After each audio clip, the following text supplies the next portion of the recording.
গীতা শাস্ত্র কোনো ব্যক্তি বিশেষ, জাতি, বর্গ, পথ, দেশ, কাল অথবা কোনো কুরীতিগ্রস্ত সম্প্রদায়ের গ্রন্থ নয়, বরং এই ধর্মশাস্ত্র সর্বলৌকিক এবং সর্বকালিক। এই শাস্ত্র প্রত্যেক দেশ, প্রত্যেক জাতি, যে কোনো বয়সের প্রতিটি স্ত্রী পুরুষের জন্য, সবার জন্য। গীতা সম্পূর্ণ মানব জাতির ধর্মশাস্ত্র এবং অত্যন্ত গৌরবের বিষয় যে গীতা আপনারও ধর্মশাস্ত্র।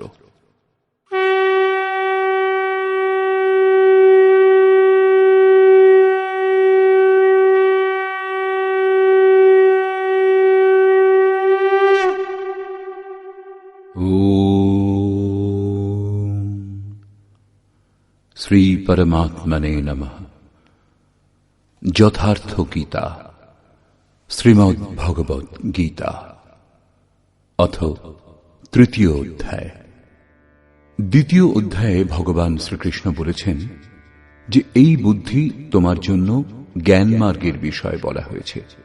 সেই বুদ্ধি কি? এই যে যুদ্ধ করো। এই যুদ্ধে বিজয়ী হলে মহামহিম স্থিতি এবং পরাজয় হলে দেবত্ব লাভ হবে।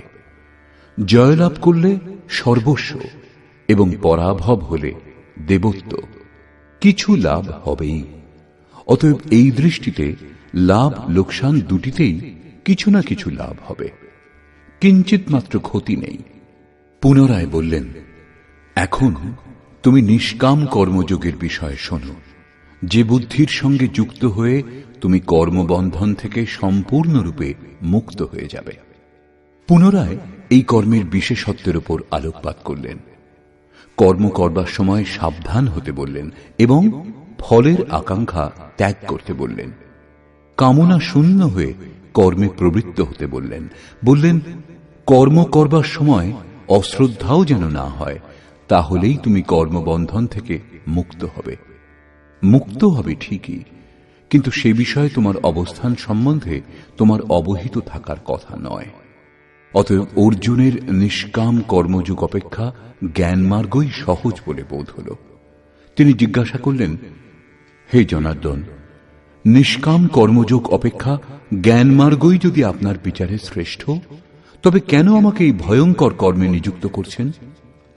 এই জিজ্ঞাসা স্বাভাবিক ছিল। মনে করুন, আপনার সম্মুখে দুটি পথ আছে, দুটি একই স্থানে নিয়ে যায়। এখন আপনি যদি যেতে চান, তাহলে নিশ্চয়ই জিজ্ঞাসা করবেন, উভয়ের মধ্যে সুগম কোনটি? যদি না করেন, তাহলে আপনি পথিক নন। ঠিক এইভাবে অর্জুনও জিজ্ঞাসা করলেন। অর্জুন উবাচ,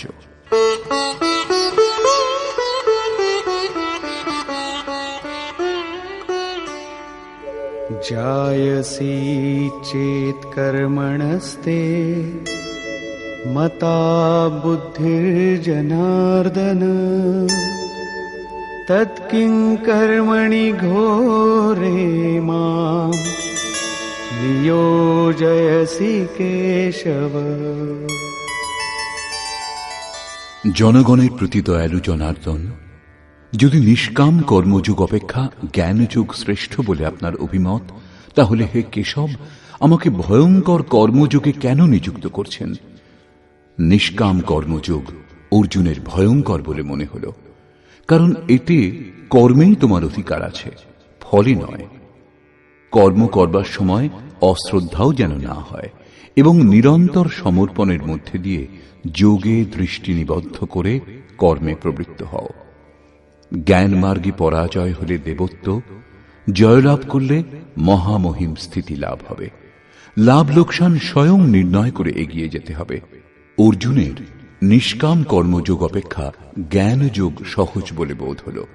সেজন্য তিনি নিবেদন করলেন,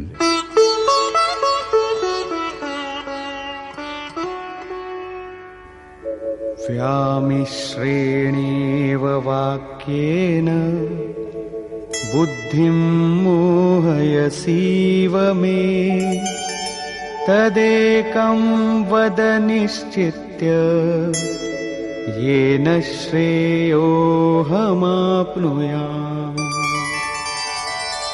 আপনি এই মিশ্রিত বাক্যের দ্বারা আমার বুদ্ধি যেন মুগ্ধ করছেন। আপনি আমার বুদ্ধির মোহ দূর করবার জন্য প্রবৃত্ত হয়েছেন। অতএব উভয়ের একটি আমাকে নিশ্চয় করে বলুন, যার দ্বারা আমি শ্রেয়, পরম কল্যাণ, মোক্ষ লাভ করতে পারি। এই প্রসঙ্গে শ্রীকৃষ্ণ বললেন, শ্রী ভগবান উবাচ, লোকেऽস্মিन् দ্বিবিধা নিষ্ঠা পুরা প্रोक्ता मया नघ। জ্ঞানযোগেন সাংখ্যানাং কর্মযোগেন যোগিনাং। হে নিষ্পাপ অর্জুন, এই লোকে সত্যানুসন্ধানের দুটি ধারার কথা পূর্বে আমার দ্বারা বলা হয়েছে। পূর্বের অর্থ সত্যযুগ অথবা ত্রেতা যুগ নয়, পরন্তু যা দ্বিতীয় অধ্যায়ে বলে এসেছি। জ্ঞানীগণের জন্য জ্ঞান মার্গ এবং যোগীগণের জন্য নিষ্কাম কর্মযোগ বলা হয়েছে। উভয় মার্গ অনুসারে কর্ম করতে হবে, কর্ম অনিবার্য।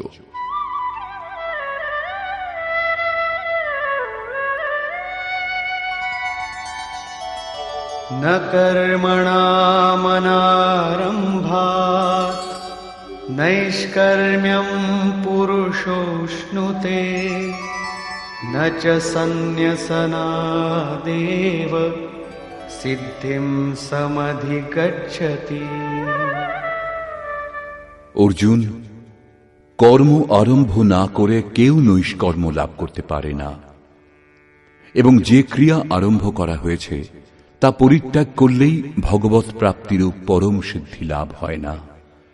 এখন তোমার জ্ঞান মার্গ ভালো লাগে অথবা নিষ্কাম কর্মমার্গ, উভয় মার্গেই কর্ম করতে হবে।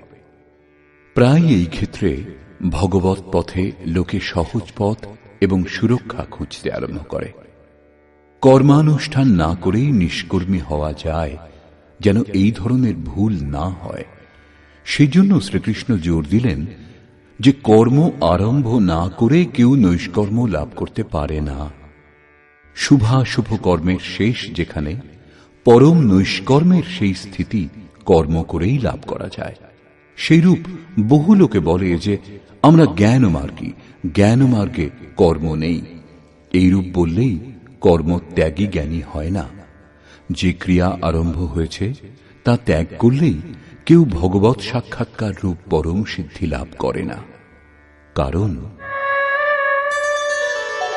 नहि कश्चित् क्षणमपि जातु तिष्ठत्य कर्मकृत् कार्यते ह्यवशः कर्म सर्वः प्रकृतिजैर्गुणैः।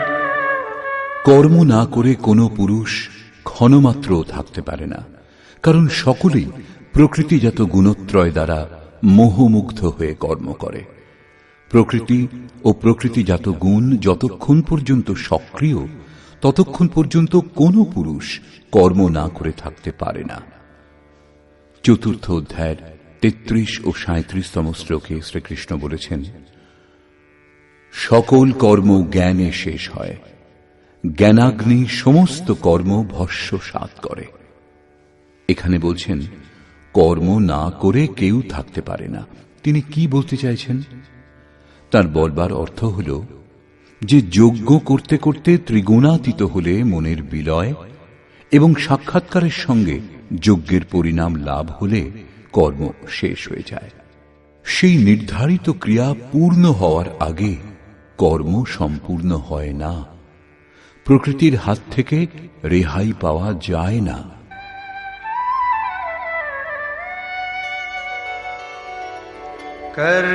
कर्मेन्द्रियाणि संयम्य य आस्ते मनसा स्मरन् इन्द्रियार्थान् विमूढात्मा मिथ्याचार स उच्यते। তা সত্ত্বেও কিছু মূঢ় ব্যক্তি কর্মেন্দ্রিয়গুলি বলপূর্বক রুদ্ধ করে মনে মনে ইন্দ্রিয়ের ভোগ সমূহ স্মরণ করে তাদের মিথ্যাচারী, দাম্ভিক বলে, জ্ঞানী বলে না।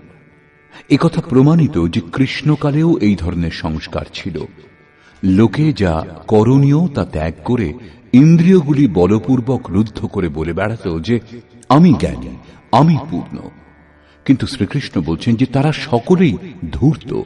জ্ঞান মার্গ ভালো লাগুক অথবা নিষ্কাম কর্মযোগ, উভয় মার্গেই কর্ম করতে হবে। यस्त्विन्द्रियाणि मनसा नियम्यारभतेऽर्जुन कर्मेन्द्रियैः कर्मयोगम् असक्तः स विशिष्यते। অর্জুন, যিনি মন থেকে ইন্দ্রিয় সমূহ সংযত করেন, যখন মনেও বাসনার স্ফুরণ হয় না, সর্বদা অনাসক্ত হয়ে কর্মেন্দ্রিয় দ্বারা কর্মযোগের আচরণ করেন, তিনি শ্রেষ্ঠ। একথা বোঝা গেল যে কর্মের আচরণ করতে হবে, কিন্তু প্রশ্ন যে কোন কর্ম করব। ভগবান শ্রীকৃষ্ণ বলছেন, নিয়তম কুরু কর্ম ত্বম কর্মজায়ো হ্যকর্মণঃ শরীরয়াত্রাপি চ তে ন প্রসিদ্ধেদ কর্মণঃ। অর্জুন, তুমি নির্ধারিত কর্ম করো, অর্থাৎ কর্মের সংখ্যা অনেক, কিন্তু তার মধ্যে নির্দিষ্ট যে কর্মটি সেই নিয়ত কর্ম করো। কর্ম না করা অপেক্ষা কর্ম করাই শ্রেয়, কারণ কর্ম করে অল্প দূরত্বও অতিক্রম করে থাকলে, যেমন পূর্বে বলেছেন, জন্ম মৃত্যুর মহাভয় থেকে উদ্ধার করে, সেই জন্য শ্রেয়। কর্ম না করলে তোমার দেহযাত্রাও নির্বাহ হবে না। দেহযাত্রার অর্থ লোকে বলে শরীর নির্বাহ। কিরূপ শরীর নির্বাহ? আপনি কি দেহ? এই পুরুষ জন্ম জন্মান্তর যুগ যুগান্তর ধরে দেহযাত্রাই তো করে আসছে। বস্ত্র জীর্ণ হলে অন্য বস্ত্র ধারণ করে। সেইরূপ কীট পতঙ্গ থেকে শুরু করে মানুষ পর্যন্ত, ব্রহ্মা থেকে শুরু করে যাবন্মাত্র জগৎ পরিবর্তনশীল। উত্তম অধম বিভিন্ন যোনিতে এই জীব নিরন্তর দেহযাত্রাই করে চলেছে। কর্মই এই দেহযাত্রা সম্পূর্ণ করে। মনে করুন, একটা মাত্র জন্ম নিতে হয়েছে, কিন্তু তবু যাত্রা তো সম্পূর্ণ হয়নি। এখনো সে পথিক। যাত্রা সম্পূর্ণ তখনই হবে যখন গন্তব্য এসে যাবে। পরমাত্মাতে স্থিতি লাভ করবার পর আত্মা শরীরে অনুপ্রবেশ করলে আর যাত্রা করতে হয় না। অর্থাৎ শরীর ত্যাগ, শরীর ধারণ এই পর্যায়ে শেষ হয়। অতএব কর্ম পূর্ণতা প্রদান করে। এই পুরুষকে কর্ম সম্পূর্ণ হওয়ার পর আর দেহের যাত্রা করতে হয় না। মোক্ষ সে শুভাত। অর্জুন, এই কর্ম করে তুমি সংসার বন্ধন স্বরূপ অশুভ থেকে মুক্ত হয়ে যাবে। কর্ম সংসার বন্ধন থেকে মুক্ত করে দেয়। এখন প্রশ্ন, সেই নির্ধারিত কর্ম কি? শ্রী ভগবান বলছেন, যজ্ঞার্থাৎ কর্মণোন্যত্র লোকোয়ং কর্ম বন্ধনঃ তদর্থং কর্ম কৌন্তেয় মুক্তসঙ্গ সমাচর। অর্জুন, যজ্ঞের অনুষ্ঠানই কর্ম। যে ক্রিয়া দ্বারা যজ্ঞ পূর্ণ হয় সেই ক্রিয়া কর্ম। প্রমাণিত হল যে কর্ম একটি নির্ধারিত প্রক্রিয়া। এছাড়া অন্য কর্ম কি কর্ম নয়? শ্রীকৃষ্ণ বললেন, না, সেসব কর্ম নয়। অন্যত্র লোকোয়ম কর্ম বন্ধনা। এই যজ্ঞের অনুষ্ঠান ছাড়া জগতে যা কিছু করা, যাতে সারা জগৎ রাত দিন ব্যস্ত, সে সমস্ত এই লোকেরই বন্ধন, কর্ম নয়। কর্ম মোক্ষ সে শুভাত, অশুভ অর্থাৎ সংসার বন্ধন থেকে মুক্তি প্রদান করে। একমাত্র কর্ম হল যজ্ঞের প্রক্রিয়া।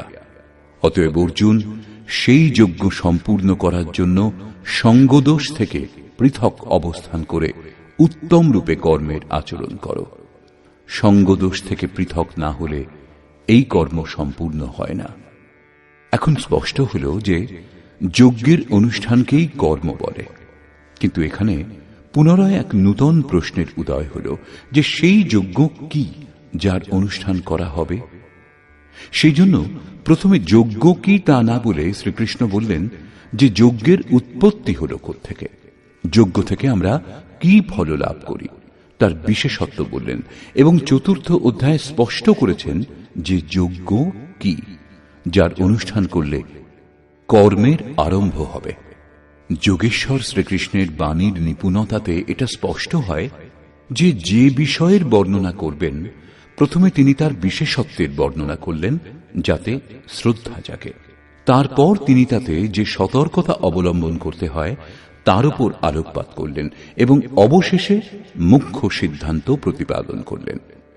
এখানে স্মরণ রাখা আবশ্যক, শ্রীকৃষ্ণ কর্মের অন্যান্য অঙ্গের উপর আলোকপাত করেছেন যে কর্ম হল নির্ধারিত ক্রিয়া, নির্ধারিত ক্রিয়া ব্যতীত অন্য কর্ম কর্ম নয়। দ্বিতীয় অধ্যায়ে প্রথমবার কর্মের নাম উল্লেখ করেছেন, তার বিশেষত্বের উপর জোর দিলেন, তাতে যে সতর্কতা অবলম্বন করা হয় তার উপর আলোকপাত করলেন, কিন্তু কর্ম কি বললেন না। এখানে বর্তমান অধ্যায়ে বললেন যে কেউ কর্ম না করে থাকতে পারে না। প্রকৃতির প্রভাবে মানুষ কর্ম করে। এছাড়া যারা ইন্দ্রিয়গুলিকে বলপূর্বক অবরুদ্ধ করে মন থেকে বিষয় চিন্তা করে তারা অহংকারী। সেই জন্য অর্জুন, মনের দ্বারা ইন্দ্রিয় সমূহ সংযত করে তুমি কর্ম করো, কিন্তু কোন কর্ম করা হবে সে প্রশ্নটি যেমন তেমনি রইল। যোগেশ্বর শ্রীকৃষ্ণ বললেন, অর্জুন তুমি নির্ধারিত কর্ম করো। এখন প্রশ্ন, সেই নির্ধারিত কর্ম কি যার অনুষ্ঠান করতে বলেছেন? তিনি বলছেন যজ্ঞের অনুষ্ঠান করাই কর্ম। এখন প্রশ্ন ওঠে যে যজ্ঞ কি? এখানে যজ্ঞের উৎপত্তি এবং বিশেষত্ব পর্যন্ত বলবেন। চতুর্থ অধ্যায়ে যজ্ঞের সম্বন্ধে সুস্পষ্ট ধারণা হবে যার অনুষ্ঠানই কর্ম। গীতা শাস্ত্র বোঝার চাবিকাঠি হল কর্মের এই পরিভাষা। যজ্ঞ ছাড়া সবকিছু করে সংসারী লোকেরা। কেউ চাষ করে, কেউ ব্যবসা, কেউ উচ্চ পদে প্রতিষ্ঠিত, কেউ সেবক, কেউ বা নিজেকে বুদ্ধিজীবী বলে, কেউ বলে শ্রমিক, কেউ সমাজ সেবাকে, কেউ দেশ সেবাকে কর্ম বলে মনে করে। এই কর্মগুলির মধ্যে কিছু কর্মকে সকাম এবং কিছু কর্মকে নিষ্কাম কর্ম বলে লোকের ভূমিকাও তৈরি করে নিয়েছে, কিন্তু শ্রীকৃষ্ণের অনুসারে সেসব কর্ম নয়। অন্যত্র লোকোয়ম কর্মবন্ধনা। যজ্ঞের অনুষ্ঠান ছাড়া যা কিছু করা হয় সেসব কর্ম এই লোকেরই বন্ধন, মোক্ষ প্রদানকারী কর্ম নয়। বস্তুত যজ্ঞের অনুষ্ঠান কর্ম। এখন যজ্ঞ কি তা না বলে ভগবান শ্রীকৃষ্ণ বলছেন যজ্ঞ এলো কোথা থেকে।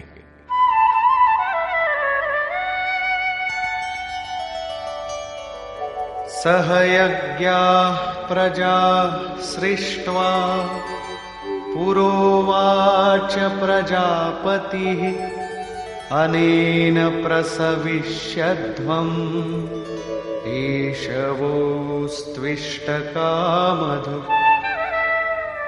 প্রজাপতি ব্রহ্মা কল্পারম্ভে যজ্ঞের সঙ্গে প্রজা সৃষ্টি করে বলেছিলেন, এই যজ্ঞ দ্বারা তোমরা বৃদ্ধিপ্রাপ্ত হও। এই যজ্ঞ তোমাদের ইষ্টকামধুক, যাতে অনিষ্ট না হয়, অবিনাশী ইষ্ট সম্বন্ধীয় কামনা পূর্ণ করুক। যজ্ঞর সঙ্গে প্রজাদেরকে সৃষ্টি করেছিলেন প্রজাপতি ব্রহ্মা।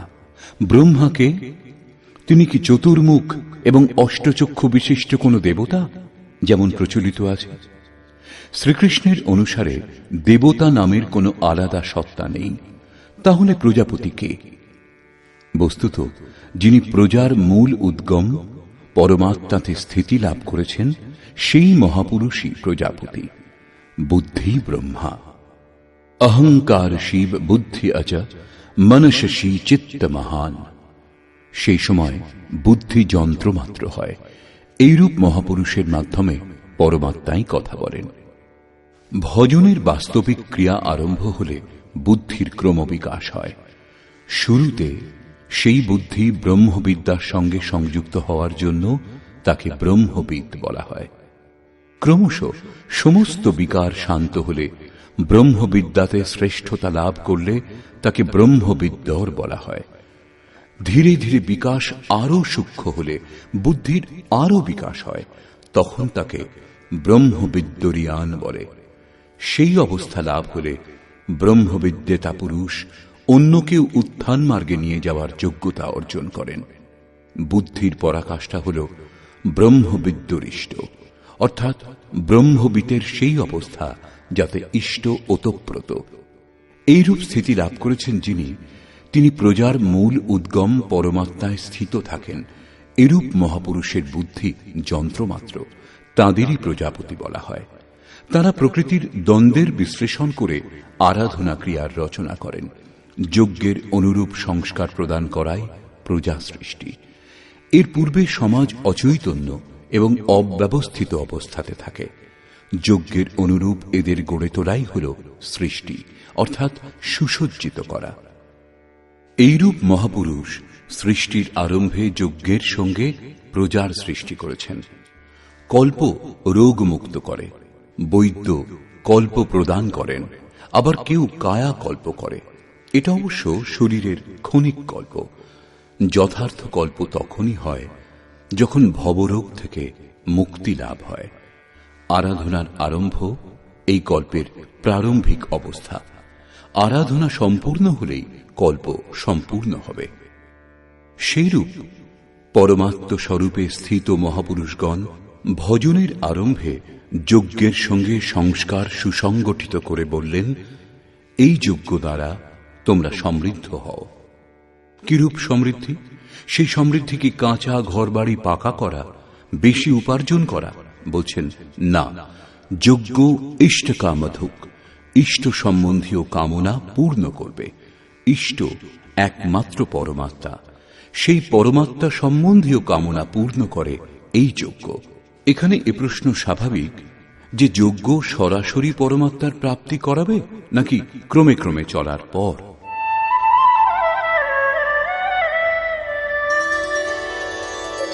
দেবান ভাবয়তানেন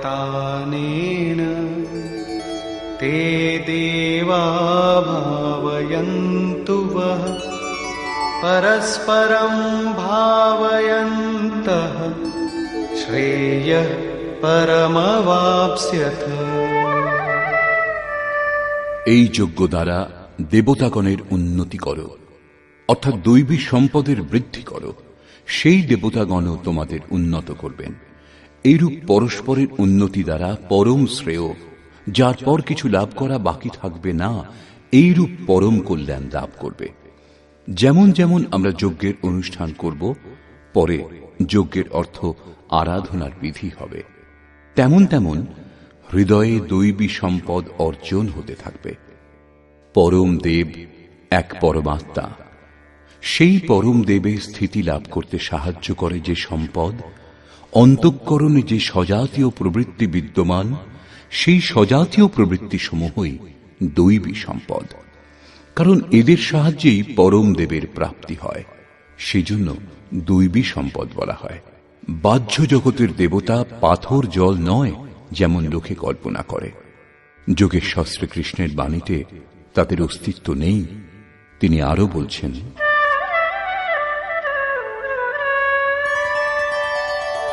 ইষ্টান ভোগান নিবো দেবা দাস্যন্তে যজ্ঞভাবিতাঃ তৈর্দত্তান প্রদায়েভ্যো यो ভুঙ্ক্তেস্তেন এব সঃ। যজ্ঞ দ্বারা সংবর্ধিত দেবতাগণ অর্থাৎ দৈবী সম্পদ আপনাকে ইষ্টান ভোগান হি দাস্যন্তে। ইষ্ট অর্থাৎ আরাধ্য সম্বন্ধীয় ভোগ প্রদান করবেন, অন্য কিছু নয়। তাই দত্তান, তিনি একমাত্র দাতা। ইষ্ট লাভের অন্য কোনো বিকল্প নেই। এই দৈবী গুণসমূহকে সংবর্ধন না করে যিনি এই স্থিতি ভোগ করেন তিনি নিশ্চয়ই চোর। যখন লাভ হয়নি তখন তিনি কি উপভোগ করবেন? কিন্তু বলেন অবশ্যই আমি পূর্ণ তত্ত্বদর্শী। এইরূপ মিথ্যাবাদী এই পথ থেকে মুখ লুকিয়ে বেড়ায়। তারা চোর, প্রাপ্তকর্তা নয়। কিন্তু যারা লাভ করেছেন তারা কি পেয়েছেন?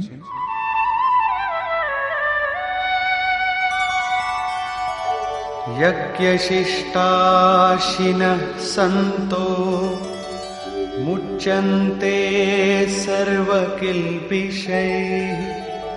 भुञ्जते ते त्वघं पापा ये पचन्त्यात्मकारणात्। যে সাধু পুরুষগণ যজ্ঞাবশেষ অন্ন গ্রহণ করেন তারা সকল পাপ থেকে মুক্ত হন। দৈবী সম্পদের বৃদ্ধি করতে করতে পরিণামে প্রাপ্তিকালই পূর্তিকাল। যজ্ঞ সম্পূর্ণ হয় যখন, তখন অবশিষ্ট যিনি থাকেন তিনি হলেন ব্রহ্ম। সেই ব্রহ্মই আবার অন্ন। একেই শ্রীকৃষ্ণ অন্যভাবে বললেন, যজ্ঞ শিষ্টামৃত ভুজো ইয়ান্তি ব্রহ্ম সনাতনম। যজ্ঞ যার সৃষ্টি করে সেই অসন যিনি গ্রহণ করেন তিনি ব্রহ্মে লীন হন। এখানে তিনি বলছেন যজ্ঞাবশেষ অসন ব্রহ্ম পীযূষ যিনি পান করেন তিনি সকল পাপ থেকে মুক্ত হন। সাধু ব্যক্তি মুক্ত হন, কিন্তু পাপী যারা তারা মোহজাত দেহের পোষণের জন্যই অন্ন পাক করে, পাপান্ন গ্রহণ করে। তারা ভজন করে, আরাধনা বুঝে অগ্রসরও হয়, কিন্তু পরিবর্তে কিছু কামনা করে। আত্মকারণাৎ দেহের এবং এই দেহের সম্বন্ধীয়দের কিছু লাভ হোক, তারা নিশ্চয়ই লাভ করবে, কিন্তু তা ভোগ করবার পর নিজেকে তারা সেখানেই দেখতে পাবে যেখান থেকে ভজন আরম্ভ করেছিল। এর থেকে বেশি ক্ষতি কি হতে পারে? যখন এই দেহটাই নশ্বর, তখন এর সুখ ভোগ কতদিন? তারা আরাধনা করে কিন্তু পরিবর্তে পাপ গ্রহণ করে। পলটি সুধাতে সঠ বিশলেহি, তা নষ্ট হবে না ঠিক, কিন্তু এগিয়েও যাবে না। সেজন্য শ্রীকৃষ্ণ নিষ্কাম হয়ে কর্ম অর্থাৎ ভজন করবার উপর জোর দিলেন। এখন পর্যন্ত শ্রীকৃষ্ণ বলেছেন যে যজ্ঞ পরম শ্রেয় প্রদান করে এবং মহাপুরুষই তার রচনা করেন। কিন্তু মহাপুরুষ প্রজা রচনার জন্য কেন প্রবৃত্ত হন এ সম্বন্ধে বলছেন,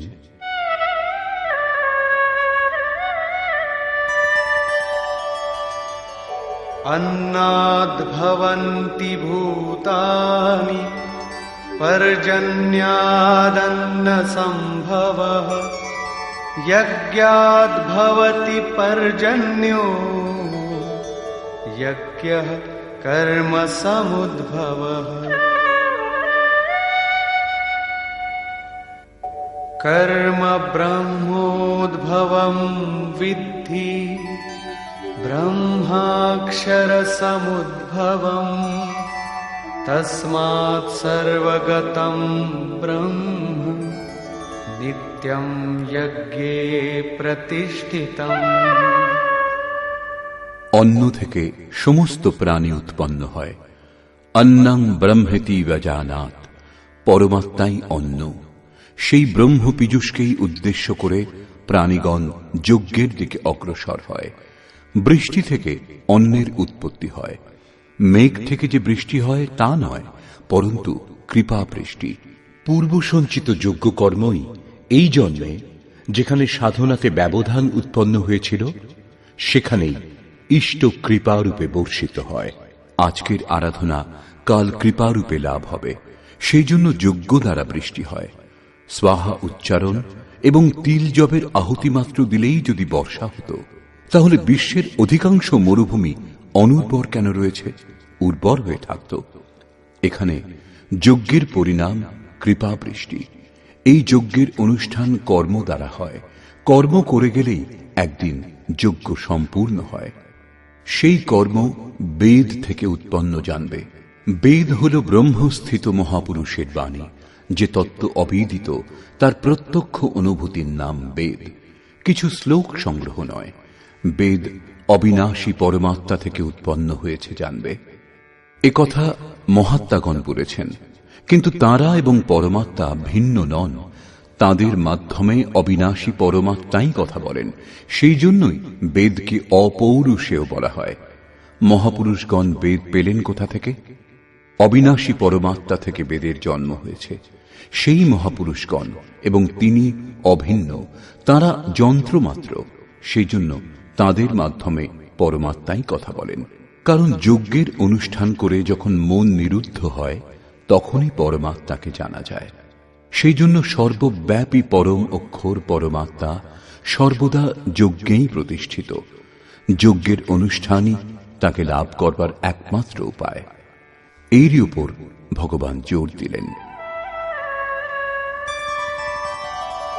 एवं प्रवर्तितं चक्रं नानुवर्तयति हयः अघायुरिन्द्रियारामो मोघं पार्थ सजीवति। হে পার্থ, যে ব্যক্তি ইহলোকে মনুষ্য দেহ লাভ করে এই সাধন চক্রের অনুসারে অনুষ্ঠান করে না, অর্থাৎ দৈবী সম্পদের উৎকর্ষ, দেবতাগণের বৃদ্ধি এবং পরস্পর বৃদ্ধি দ্বারা অক্ষয় ধাম লাভ, এই ক্রম অনুসারে যে কর্মে প্রবৃত্ত হয় না, ইন্দ্রিয়গুলির সুখ আকাঙ্ক্ষী সেই পাপী ব্যক্তি বৃথা জীবন ধারণ করে। বন্ধুগণ, যোগেশ্বর শ্রীকৃষ্ণ দ্বিতীয় অধ্যায়ে শুধু কর্মের নাম নিয়েছেন এবং বর্তমান অধ্যায়ে বলছেন নিয়ত কর্মের আচরণ করো। যজ্ঞের প্রক্রিয়াই কর্ম। এছাড়া যা কিছু করা হয় তা এই লোকেরই বন্ধন। এই কারণে সঙ্গদোষ থেকে পৃথক অবস্থান করে যজ্ঞের পূর্তির জন্য কর্মের আচরণ করো। তিনি যজ্ঞের বিশেষত্বের উপর আলোকপাত করলেন এবং বললেন, যজ্ঞের উৎপত্তি হয়েছে ব্রহ্মা থেকে। প্রজা অন্যকে উদ্দেশ্য করে যজ্ঞে প্রবৃত্ত হয়। যজ্ঞ কর্ম থেকে এবং কর্ম অপৌরুষেয় বেদ থেকে উৎপন্ন হয়েছে। বেদ মন্ত্রগুলির দ্রষ্টা মহাপুরুষগণ ছিলেন। তাদের পুরুষকার বিলীন হয়ে গিয়েছিল। প্রাপ্তির পর শেষে অবিনাশী পরমাত্মাই শুধু থাকেন। সেই জন্য বেদ পরমাত্মা থেকে উৎপন্ন। সর্বব্যাপী পরমাত্মা সর্বদা যজ্ঞে প্রতিষ্ঠিত। এই সাধন চক্র অনুসারে যে আচরণ করে না, সেই পাপী ব্যক্তি ইন্দ্রিয় সমূহের সুখ আকাঙ্ক্ষী ব্যর্থই জীবন ধারণ করে। অর্থাৎ যজ্ঞ এমন বিধি যাতে ইন্দ্রিয়গুলির বিশ্রাম নেই, পরন্তু অক্ষয় সুখ বিদ্যমান। ইন্দ্রিয়গুলিকে সংযম করে এর আচরণ করবার বিধান। ইন্দ্রিয় সমূহের সুখ আকাঙ্ক্ষী যারা, তারা পাপী। এখনো শ্রীকৃষ্ণ বলছেন না যজ্ঞ কি, কিন্তু এই যজ্ঞ কি সারা জীবন করে যেতে হবে? কখনো কি সম্পূর্ণ হবে? এই প্রসঙ্গে যোগেশ্বর বলছেন,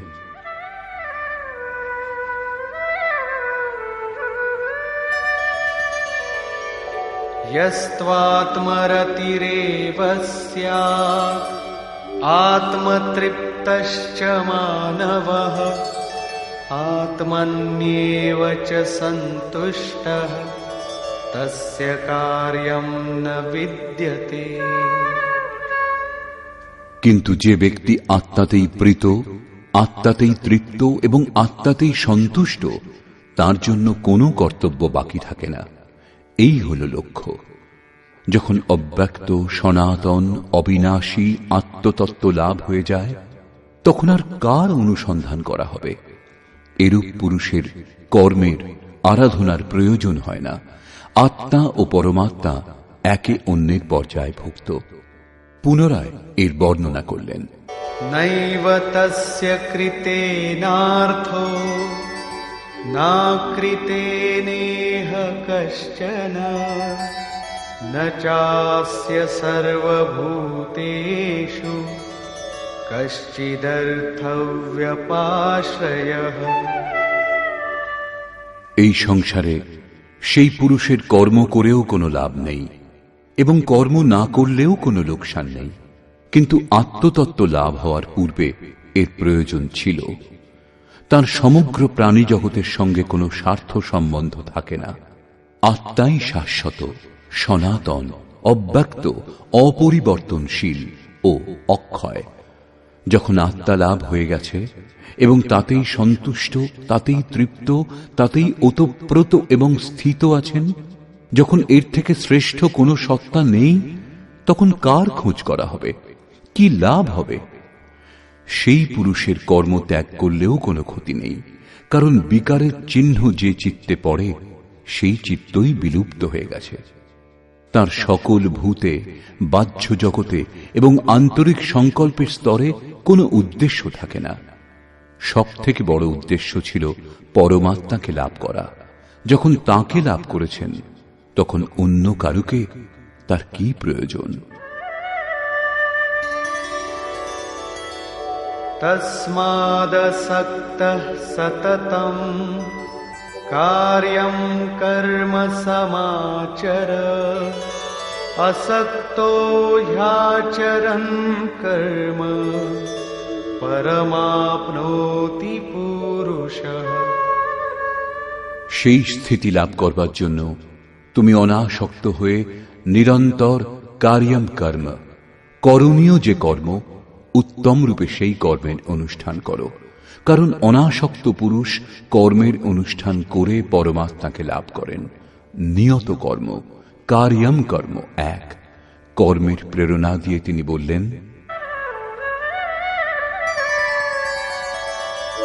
কর্মণৈব হি সংসিদ্ধিম আস্থিতা জনকাদয়ঃ লোকসংগ্রহমেবাপি সম্পশ্যন কর্তুমর্হসি। জনকের তাৎপর্য রাজা জনক নয়। জনক জন্মদাতাকে বলে। যোগী জনক আপনার স্বরূপকে জন্ম দেয়, প্রকট করে। যোগ সংযুক্ত প্রত্যেক মহাপুরুষ জনক। এরূপ যোগ সংযুক্ত বহু ঋষি জনকাদয়, জনক ইত্যাদি জ্ঞানী মহাপুরুষও কর্মণা এব হি সংসিদ্ধিম, কর্ম করেই পরম সিদ্ধি লাভ করেছেন। পরম সিদ্ধির অর্থ হল পরম তত্ত্ব পরমাত্মাকে লাভ করা। প্রাচীনকালে জনক ইত্যাদি যত মহর্ষি হয়েছেন, এই কার্যং কর্মের দ্বারা, যা যজ্ঞের প্রক্রিয়া, এই কর্ম করেই সমসিদ্ধিম, পরম সিদ্ধি লাভ করেছেন। কিন্তু লাভ করবার পর তাঁরাও লোক সংগ্রহের জন্য কর্ম করেন, লোককল্যাণের জন্য কর্ম করেন। অতএব তুমি প্রাপ্তির পর লোকনায়ক হওয়ার জন্য কর্ম করবার উপযুক্ত। কেন? এখন শ্রীকৃষ্ণ বলছেন যে লাভ করবার পর মহাপুরুষের কর্ম করলে কোনো লাভ হয় না, এবং কর্ম না করলেও তার কোনো লোকসান হয় না। কিন্তু লোক সংগ্রহ, লোকহিতের জন্য তারা উত্তম রূপে কর্মের অনুষ্ঠান করেন।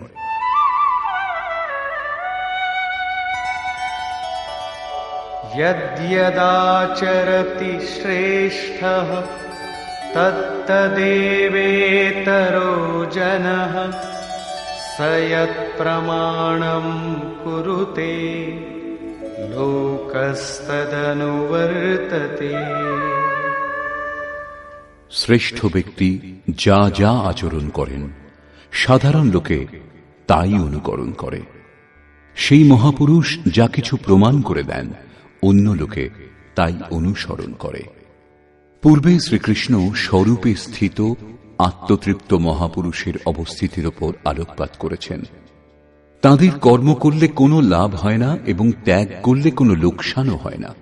তা সত্ত্বেও জনকাদি উত্তম রূপে কর্মের অনুষ্ঠান করতেন। এখানে শ্রীকৃষ্ণ সেই মহাপুরুষগণের সঙ্গে নিজের তুলনা করেছেন যে তিনিও মহাপুরুষ।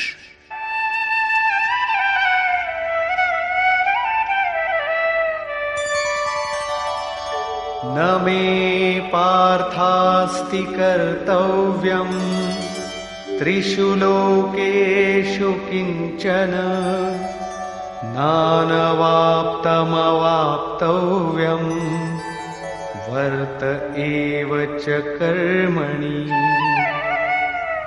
হে পার্থ, তিন লোকে আমার কোনো কর্তব্য কর্ম নেই। পূর্বে বলেছেন সেই মহাপুরুষের সর্বভূতের প্রতি কোনো কর্তব্য নেই। এখানে বলছেন, 3 লোকে আমার কোনো কর্তব্য বাকি নেই এবং লাভের যোগ্য বস্তু কিঞ্চিত মাত্র লাভ করতে বাকি নেই। তা সত্ত্বেও আমি উত্তম প্রকার কর্মের আচরণ করি। কেন? यदि ह्यहं न वर्तेयं जातु कर्मण्यतन्द्रितः मम वर्त्मानुवर्तन्ते मनुष्याः पार्थ सर्वशः। কারণ যদি আমি সাবধান হয়ে কর্ম না করি, তাহলে মনুষ্যগণ আমার অবলম্বিত পথেরই অনুগামী হবে। তাহলে আপনার অনুকরণ কি খারাপ? শ্রীকৃষ্ণ বললেন, হ্যাঁ। উৎসীদেয়ুরিমে লোকা ন কুর্যাং কর্ম চেদহং সংকরস্য চ কর্তা স্যাম উপহন্যামি মাঃ প্রজাঃ। যদি আমি সাবধান হয়ে কর্ম না করি, তাহলে এই সকল লোক ভ্রষ্ট হবে এবং আমি সংকরাস্য বর্ণ সংকরের সৃষ্টিকর্তা হব এবং এই সকল প্রজার বিনাশের কারণ হব। স্বরূপে স্থিত মহাপুরুষ সতর্ক হয়ে যদি আরাধনাক্রমে প্রবৃত্ত না থাকেন, তাহলে সমাজ তার অনুকরণ করে ভ্রষ্ট হয়ে যাবে। তিনি না করলেও তার কোনো লোকসান নেই, কারণ তিনি আরাধনা সম্পূর্ণ করে নিবৃত্ত হয়েছেন। কিন্তু সমাজ তো এখনো আরাধনা আরম্ভই করেনি। অনুগামীদের পথ প্রদর্শনের জন্যই মহাপুরুষ কর্ম করেন। আমিও করি। অর্থাৎ শ্রীকৃষ্ণ মহাপুরুষ ছিলেন, বৈকুণ্ঠ থেকে আবির্ভূত কোনো অবতার নন। তিনি বললেন, মহাপুরুষ লোককল্যাণের জন্য কর্ম করেন, আমিও করি। আমি যদি না করি, তাহলে মানুষ আদর্শভ্রষ্ট হবে, সকলেই কর্ম ত্যাগ করবে। মন বড় চঞ্চল, সবকিছু পেতে চায়, কেবল ভজন করতে চায় না। স্বরূপস্থ মহাপুরুষ যদি কর্ম না করেন, তবে তাকে দেখে অনুগামীগণও কর্ম ত্যাগ করবে। অজুহাত দেখাবে যে ইনি তো ভজন করেন না, পান খান, সুগন্ধদ্রব্য ব্যবহার করেন, সামান্য জনের মতো কথা বলেন, তবুও একে মহাপুরুষ বলে সমাদর করা হয়। এরূপ চিন্তা করে তারাও আরাধনা ত্যাগ করে আদর্শভ্রষ্ট হয়। শ্রীকৃষ্ণ বললেন, যদি আমি কর্ম না করি, তাহলে সকলেই ভ্রষ্ট হবে এবং আমি বর্ণ সংকর দোষের মূল কারণ হব। স্ত্রীগণ কলুষিত হলে বর্ণ সংকরের প্রভাব দেখা যায়। অর্জুনও এই ভয়ে ব্যাকুল ছিলেন যে স্ত্রীগণ কলুষিত হলে বর্ণ সংকর উৎপন্ন হবে। কিন্তু শ্রীকৃষ্ণ বললেন, যদি আমি সাবধান হয়ে আরাধনায় রত না থাকি, তাহলে বর্ণ সংকর দোষের মূল কারণ আমি হব। বস্তুত আত্মার শুদ্ধ বর্ণ পরমাত্মা। নিজের শাশ্বত স্বরূপের পথ থেকে ভ্রষ্ট হওয়াই বর্ণ সংকরতা। স্বরূপস্থ মহাপুরুষ আরাধনা ক্রিয়াতে প্রবৃত্ত না থাকলে অনুগামীগণ তাকে অনুকরণ করতে গিয়ে ক্রিয়ারহিত হয়ে যাবে, আত্মপথ থেকে ভ্রষ্ট হবে, বর্ণ সংকর হয়ে যাবে। তারা প্রকৃতির মোহে মুগ্ধ হবে। স্ত্রীগণের সতীত্ব এবং জাতির শুদ্ধতা এগুলি সামাজিক ব্যবস্থা, অধিকারের প্রশ্ন। সমাজের পক্ষে এর উপযোগিতাও আছে, কিন্তু মাতা পিতার ভুলের কোনো প্রভাব সন্তানের সাধনার উপর পড়ে না। আপন করণী পার উতরণী। হনুমান, ব্যাস, বশিষ্ঠ, নারদ, সুখদেব, কবির, যিশু এরা উত্তম মহাপুরুষ হয়েছিলেন, কিন্তু সামাজিক কুলীনতার সঙ্গে এদের কোনো সম্পর্ক ছিল না। আত্মা নিজের পূর্বজন্মের গুণধর্ম সঙ্গে নিয়ে আসে। শ্রীকৃষ্ণ বলছেন, মনঃ ষষ্ঠানি ইন্দ্রিয়াণি প্রকৃতিস্থানি কর্ষতি। মন ও ইন্দ্রিয় সমূহ দ্বারা যে কাজ এই জন্মে করা হয়, সেই সংস্কার নিয়ে জীবাত্মা পুরনো দেহ ত্যাগ করে নূতন দেহে প্রবেশ করে। এতে জন্মদাতাদের কোনো ভূমিকা নেই, তাদের বিকাশক্রমে কোনো ব্যবধানের সৃষ্টি হয় না। অতএব স্ত্রীগণ কলুষিত হলে বর্ণ সংকর হয় না। স্ত্রীগণের কলুষিত হওয়া এবং বর্ণ সংকরের মধ্যে কোনো সম্পর্ক নেই। শুদ্ধ স্বরূপের দিকে অগ্রসর না হয়ে প্রকৃতিতে মুগ্ধ হওয়াকেই বর্ণ সংকর বলে। মহাপুরুষ যদি সাবধান হয়ে ক্রিয়াতে নিয়ত কর্মে প্রবৃত্ত না থাকেন এবং অন্য লোকদের দিয়ে ক্রিয়া না করান, তাহলে তিনি সেই সকল প্রজার হননকারী, বিনাশক হন। সাধনাক্রমে চলে সেই মূল অবিনাশীকে লাভ করাই জীবন, এবং প্রকৃতিতে মুগ্ধ হওয়া, পথভ্রষ্ট হওয়াই মৃত্যু। কিন্তু মহাপুরুষ যদি এই সকল প্রজাদের ক্রিয়াপথে চালিত না করেন, সেই সকল প্রজাদের সংযত করে সৎ পথে না চালান, তাহলে তিনি সকল প্রজার হননকর্তা, হিংসক হবেন। এবং যিনি স্বয়ং চলে অন্যকেও সেই পথে চালান, তিনি শুদ্ধ অহিংসক।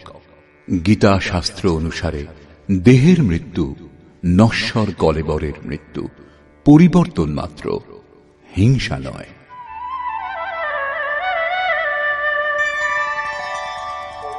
सक्ताः कर्मण्य विद्वांसो यथा कुर्वन्ति भारत कुर्याद् विद्वांस्तथा सक्तः चिकीर्षुर्लोकसंग्रहम्। হে ভারত, অজ্ঞানীগণ আসক্ত হয়ে যেরূপ কর্ম করেন, পূর্ণ জ্ঞাতা বিদ্বান অনাসক্ত হয়ে লোকহৃদয়ে প্রেরণা এবং কল্যাণ সংগ্রহের জন্য সেই রূপ কর্ম করেন। যজ্ঞের বিধি জেনেও করেও আমরা অজ্ঞানী। জ্ঞানের অর্থ হল প্রত্যক্ষভাবে জানা। যতক্ষণ আমরা লেশমাত্র আরাধ্য থেকে পৃথক, ততক্ষণ অজ্ঞান বিদ্যমান। যতক্ষণ অজ্ঞান বিদ্যমান, ততক্ষণ কর্মে আসক্তি থাকে। অজ্ঞানী যতটা আসক্ত হয়ে আরাধনা করেন, ততটাই অনাসক্ত। যার কর্ম করবার প্রয়োজন নেই, তার আসক্তি কেন হবে? এরূপ পূর্ণ জ্ঞাতা মহাপুরুষও লোকহিতের জন্য কর্ম করেন, দৈবী সম্পদের উৎকর্ষ করেন, যাতে সমাজ সেই পথে চলতে পারে।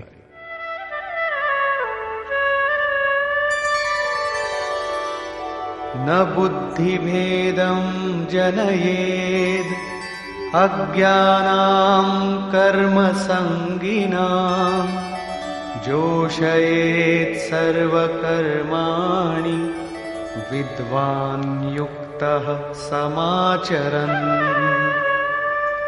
জ্ঞানী পুরুষের লক্ষ্য রাখা উচিত, যাতে কর্মে আসক্ত অজ্ঞানীগণের বুদ্ধিভ্রম না হয়।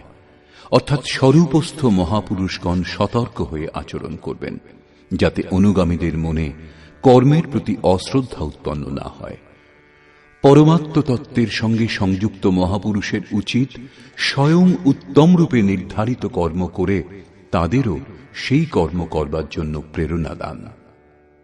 এই কারণেই চিত্রকূট অনুসূয়া আশ্রমে পূজ্য মহারাজজি বৃদ্ধাবস্থাতেও রাত 2টোয় উঠতেন এবং রাত 3টে আশ্রমবাসী সাধকদের ডেকে তুলে বলতেন, মাটির পুতুলরা ওঠো সবাই। আশ্রমবাসীগণ উঠে যে যার চিন্তন ক্রিয়ায় মগ্ন হয়ে যেতেন। তখন তিনি কিছুক্ষণ গড়িয়ে পুনরায় উঠে বসতেন এবং বলতেন, তোমরা মনে চিন্তা করো যে মহারাজজি শুয়ে আছেন, কিন্তু আমি ঘুমাই না, শ্বাস প্রশ্বাস ক্রিয়ায় রত আছি। এখন বৃদ্ধাবস্থা, বসতে কষ্ট হয়, তাই আমি পড়ে থাকি। কিন্তু তোমাদের তো স্থির ও সোজা হয়ে বসে চিন্তন করা উচিত। যতক্ষণ তৈলধারার মতো শ্বাস প্রশ্বাস ক্রমাগত না পড়ে, লক্ষ্য রাখবে যেন ক্রমভঙ্গ না হয়, মাঝে কোনো সংকল্প যাতে ব্যবধান উৎপন্ন না করতে পারে, ততক্ষণ সতত প্রবৃত্ত থাকা সাধকের ধর্ম। আমার শ্বাস এখন বাঁশের মতো স্থির দাঁড়িয়ে গেছে। অনুগামীদের জন্য মহাপুরুষগণ উত্তম রূপে কর্মে প্রবৃত্ত থাকেন। জিস গুণ কো শিখাবে উসে করকে দিখাবে, অর্থাৎ আপনি আচরি ধর্ম জীবেরে শিখায়। এইরূপ স্বরূপস্থ মহাপুরুষের উচিত স্বয়ং কর্মে প্রবৃত্ত থেকে সাধকদেরও আরাধনায় প্রবৃত্ত হওয়ার জন্য প্রেরণা দান। সাধকদেরও শ্রদ্ধাপূর্বক আরাধনা ক্রিয়াতে প্রবৃত্ত হওয়া উচিত। কিন্তু জ্ঞানযোগী হন অথবা নিষ্কাম কর্মযোগী, সাধকের অহংকার হওয়া উচিত নয়। কার দ্বারা কর্ম হয়, কর্ম সম্পাদনের কারণ কি, এর ওপর শ্রীকৃষ্ণ আলোকপাত করলেন।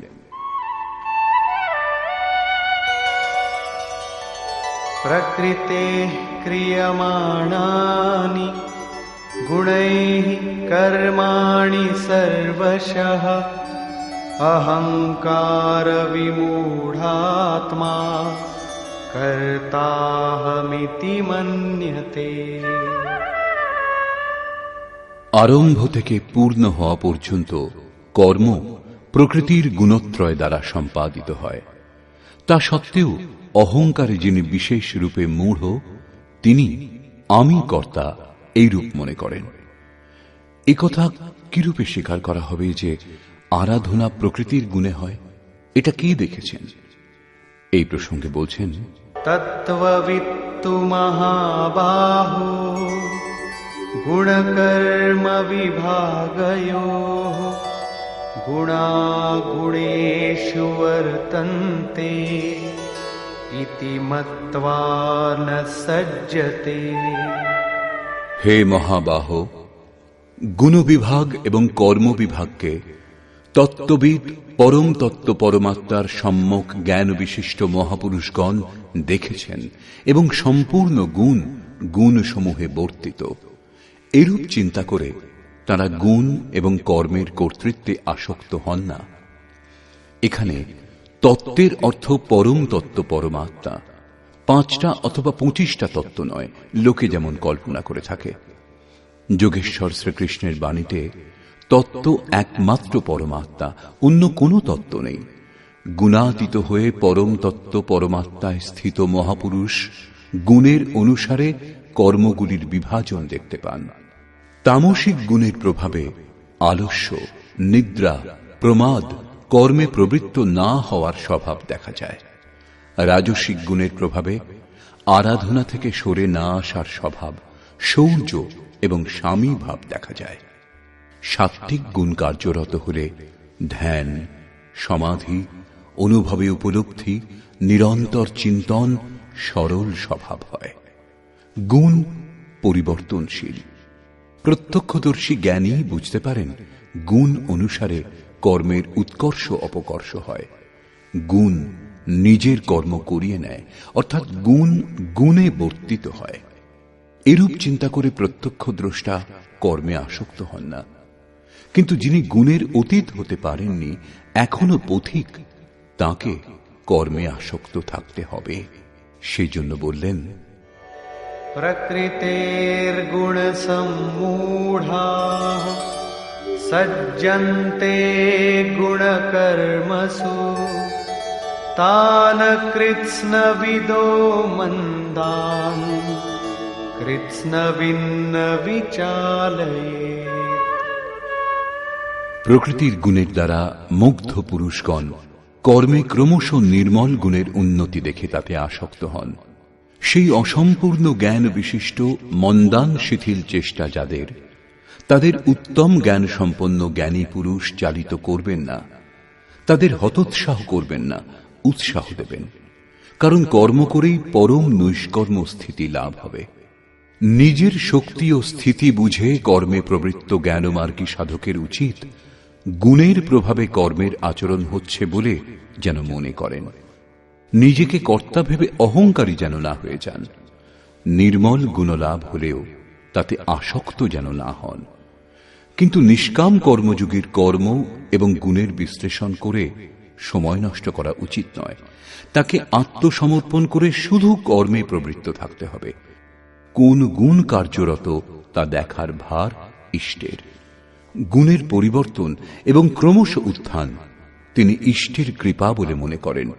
কর্মের আচরণও তাঁরই কৃপা বলে মনে করেন। অতএব আমি কর্তা এই অহংকার অথবা গুণে আসক্ত হওয়ার সমস্যা তার থাকে না। তিনি তো অনবরত প্রবৃত্ত থাকেন। এই প্রসঙ্গে এর সঙ্গে যুদ্ধের স্বরূপ বর্ণনা করে ভগবান শ্রীকৃষ্ণ বলছেন,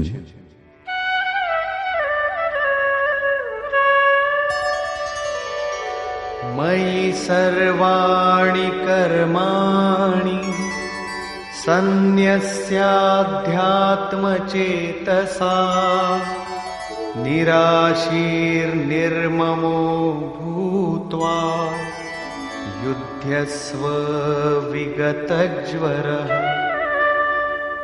সেই জন্য অর্জুন, তুমি अध्यात्म चेतसा অন্তরাত্মায় চিত্তকে নিরুদ্ধ করে ধ্যানস্থ হয়ে কর্মগুলি আমাতে সমর্পণ করে আশা, মমতা ও শোক শূন্য হয়ে যুদ্ধ করো।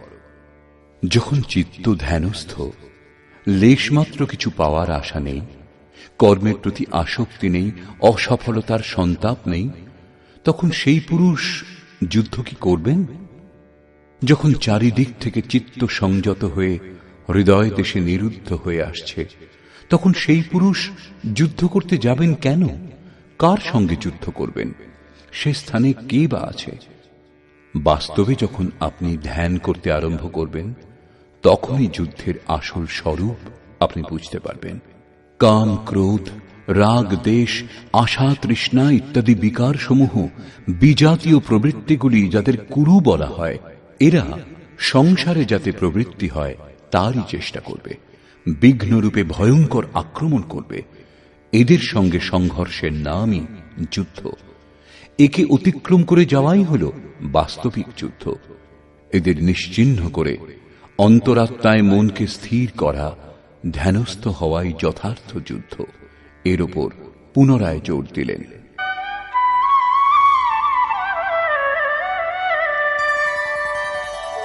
ये मे मतमिदं नित्यम् अनुतिष्ठन्ति मानवाः श्रद्धावन्तो न सूयन्तो मुच्यन्ते तेऽपि कर्मभिः।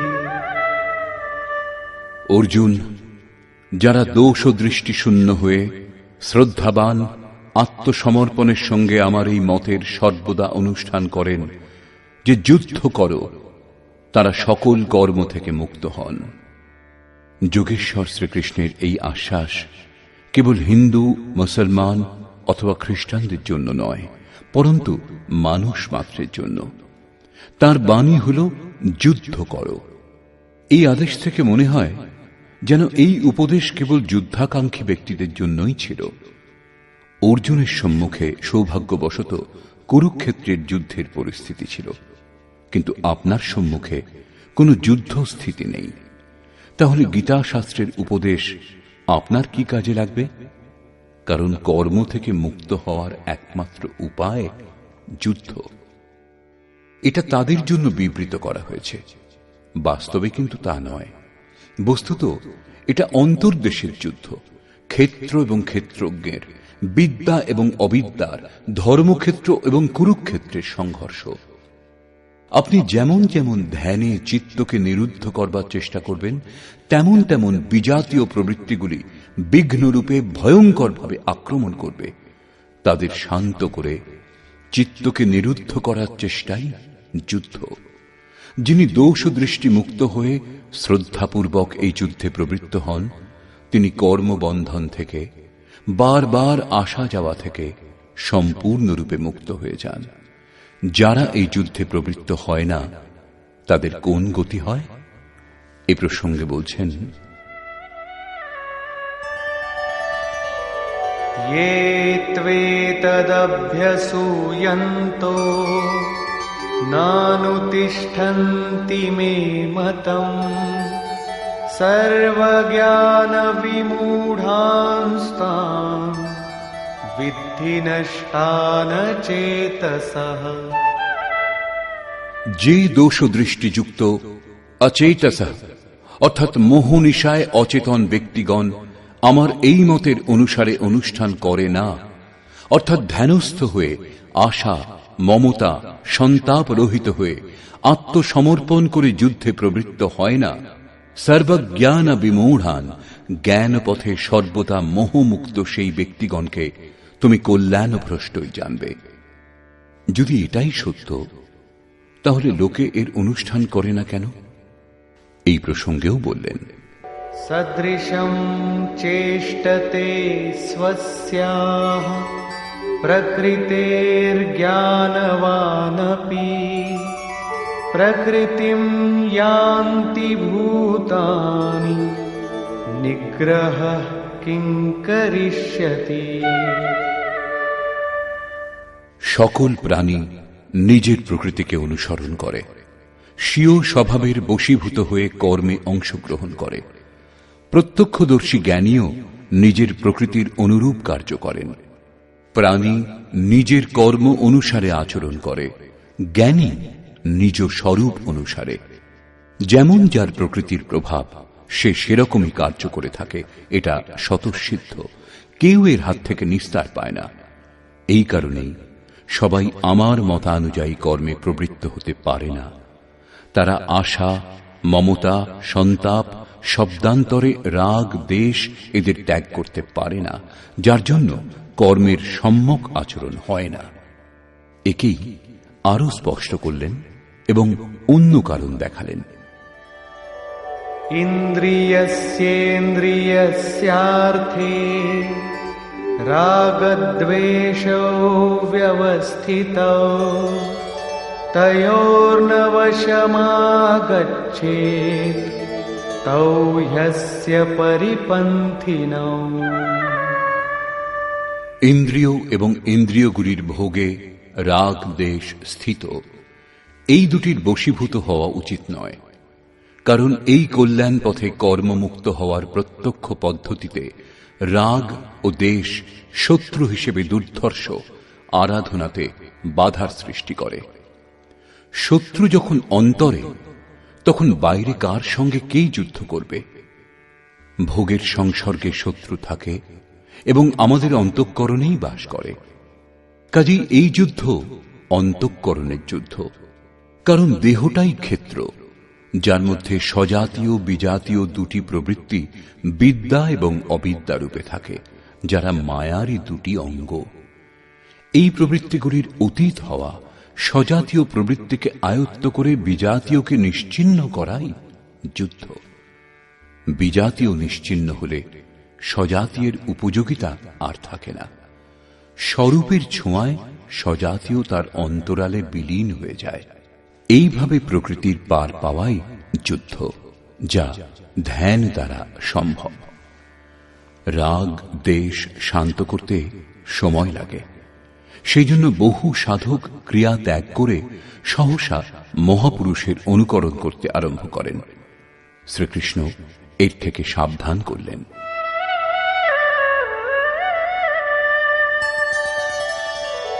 শ্রেয়ান স্বধর্মো বিগুণঃ পরধর্মাৎ স্বনুষ্ঠিতাৎ স্বধর্মে নিধনম শ্রেয়ঃ পরধর্মো ভয়াবহ। একজন সাধক 10 বছর ধরে সাধনায় প্রবৃত্ত এবং অন্য একজন আজ সাধনায় প্রবৃত্ত হয়েছে। উভয়ের ক্ষমতা এক হবে না। প্রারম্ভিক সাধক যদি তার অনুকরণ করে, তাহলে সে তার নিজের যোগ্যতাটুকুও হারিয়ে ফেলবে। এই প্রসঙ্গেই শ্রীকৃষ্ণ বলছেন, উত্তম রূপে আচরিত পরধর্ম অপেক্ষা গুণরহিত নিজ ধর্ম অধিক উত্তম। কর্মে প্রবৃত্ত হওয়ার স্বভাবজাত ক্ষমতাই স্বধর্ম। নিজের ক্ষমতা অনুসারে সাধক কর্মে প্রবৃত্ত হলে একদিন মুক্তি লাভ করে। অতএব স্বধর্ম আচরণে মৃত্যুও পরম কল্যাণকর। যেখানেই সাধনে ছেদ পড়ে, আবার দেহ লাভ করার পর সেখান থেকেই পুনরায় যাত্রা আরম্ভ হয়। আত্মার মৃত্যু হয় না। দেহের, বস্ত্রের পরিবর্তন হলেও বিচার বুদ্ধি বদলায় না। নিজের থেকে শ্রেষ্ঠ ব্যক্তির অনুকরণ করতে আরম্ভ করলে সাধক ভয় পাবেন। ভয় প্রকৃতিতে হয়, পরমাত্মায় নয়। প্রকৃতির আবরণ আরো ঘনীভূত হবে। ভগবৎ পথে অনুকরণের বাহুল্য দেখা যায়। একবার পূজ্য মহারাজজির প্রতি আকাশবাণী হয়েছিল যে তিনি যেন অনুসূয়াতে গিয়ে বসবাস করেন। তখন তিনি জম্মু থেকে চিত্রকূট এসেছিলেন এবং অনুসূয়ার ঘোর জঙ্গলে বাস করতে আরম্ভ করেছিলেন। অনেক মহাত্মা ওই পথ দিয়ে যাতায়াত করতেন। তাদের মধ্যে একজন লক্ষ্য করেছিলেন যে পরমহংসজি দিগম্বর অবস্থাতে থাকেন এবং তার সম্মানও অনেক। তখন সেই মহাত্মাও কৌপিন ত্যাগ করলেন। দণ্ডকমণ্ডলু অন্য এক সাধুকে দিয়ে ত্যাগী দিগম্বর সেজে বসলেন। কিছুকাল পরে এসে দেখলেন পরমহংসজি লোকের সঙ্গে কথাবার্তা বলেন, প্রয়োজন মতো সময় সময় তাড়না দেওয়ার ছলে অপশব্দও ব্যবহার করেন। মহারাজজির প্রতি আদেশ হয়েছিল তিনি যেন ভক্তদের কল্যাণার্থে কিছু তিরস্কার করেন, এই পথের পথিকদের ওপর প্রখর দৃষ্টি রাখেন। মহারাজের অনুকরণ করে সেই মহাত্মাও গালাগাল দিতে আরম্ভ করলেন, কিন্তু তার পরিবর্তে লোকেও তাকে ভালো মন্দ দু কথা শুনিয়ে দিত। তিনি তখন বলেছিলেন, পরমহংসজিকে কেউ কিছু বলে না, আর এখানে তো মুখে মুখে জবাব দিচ্ছে। বছর 2 পরে ফিরে এসে সেই মহাত্মা দেখেছিলেন যে পরমহংসজি গদিতে বসে লোকে পাখা দিয়ে বাতাস করছে, চামর ব্যজন করছে। তিনিও দেখা দেখি সেই জঙ্গলের এক ভাঙা বাড়িতে তক্তাপোষ আনিয়ে তাতে গদি পেতে 2টি লোক নিযুক্ত করলেন চামর ব্যজন করবার জন্য। প্রতি সোমবার ভিড়ও হতে লাগল। পুত্রের ইচ্ছুক 50 টাকা দিন, কন্যার ইচ্ছুক 25 টাকা দিন, পরন্তু কথায় বলে উঘরে অন্ত না হই নিবাহ। 1 মাসের মধ্যেই সেই সাধুকে সে স্থান ত্যাগ করে অন্যত্র যেতে হয়েছিল। মান প্রতিষ্ঠা সব খুইয়ে বসেছিলেন। এই ভগবৎ পথে অনুকরণের কোনো স্থান নেই। সাধকের উচিত স্বধর্মেরই আচরণ করা। স্বধর্ম কি? 2য় অধ্যায়ে শ্রীকৃষ্ণ স্বধর্মের উল্লেখ করেছিলেন। স্বধর্ম লক্ষ্য করলেও তুমি যুদ্ধ করার উপযুক্ত পাত্র। এর চেয়ে শ্রেষ্ঠ কল্যাণকর পথ ক্ষত্রিয়ের জন্য আর নেই। স্বধর্মে অর্জুন ক্ষত্রিয়। যোগেশ্বর সংকেত করলেন, অর্জুন, যারা ব্রাহ্মণ তাদের জন্য বেদের উপদেশ ক্ষুদ্র জলাশয়ের তুল্য। তুমি বেদের ঊর্ধ্বে ওঠো এবং ব্রাহ্মণ হও, অর্থাৎ স্বধর্মে পরিবর্তন সম্ভব। এখানে পুনরায় বললেন, রাগ দেশের বশীভূত হইও না, এদের কাটিয়ে ওঠো, স্বধর্মই শ্রেয়স্কর। তার বলবার অর্থ এই নয় যে অর্জুন কোন ব্রাহ্মণের অনুকরণ করে তার মতো বেশভূষা ধারণ করুক। কর্মের একমাত্র পথকেই মহাপুরুষগণ 4টি শ্রেণীতে বিভক্ত করেছেন: নিকৃষ্ট, মধ্যম, উত্তম এবং অতি উত্তম। এই শ্রেণী বিভাগকে সাধকের জন্য ক্রমশ শূদ্র, বৈশ্য, ক্ষত্রিয় এবং ব্রাহ্মণের সংজ্ঞা দিলেন।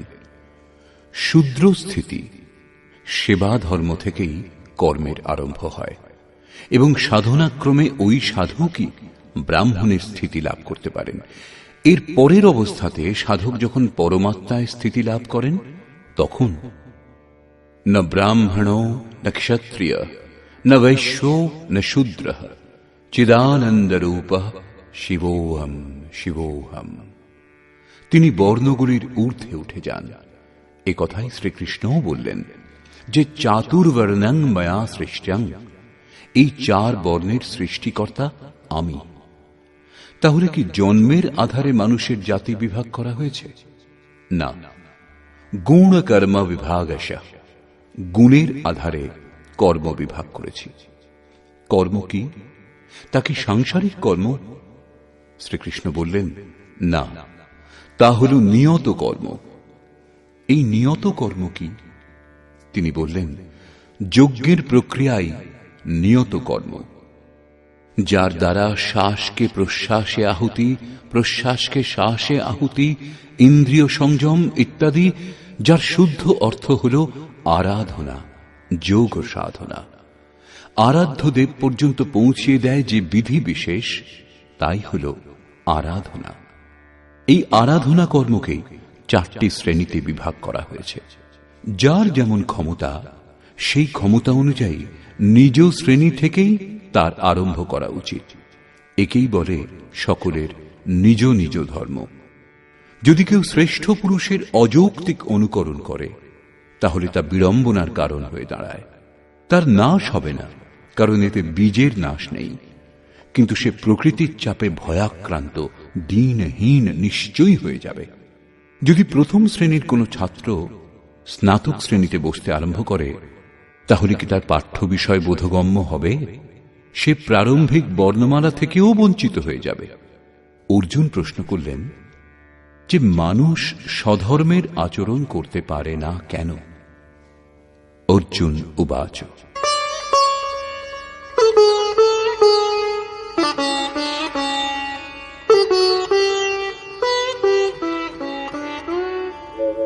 अथ केन प्रयुक्तोऽयं पापं चरति पुरुषः अनिच्छन्नपि वार्ष्णेय बलादिव नियोजितः। हे कृष्ण, মানুষ কার দ্বারা চালিত হয়ে অনিচ্ছা সত্ত্বেও যেন বলপূর্বক নিযুক্ত হয়ে পাপাচরণে প্রবৃত্ত হয়, আপনার মতানুসারে চলতে পারে না কেন? এই প্রসঙ্গে যোগেশ্বর শ্রীকৃষ্ণ বললেন, শ্রী ভগবানুবাচ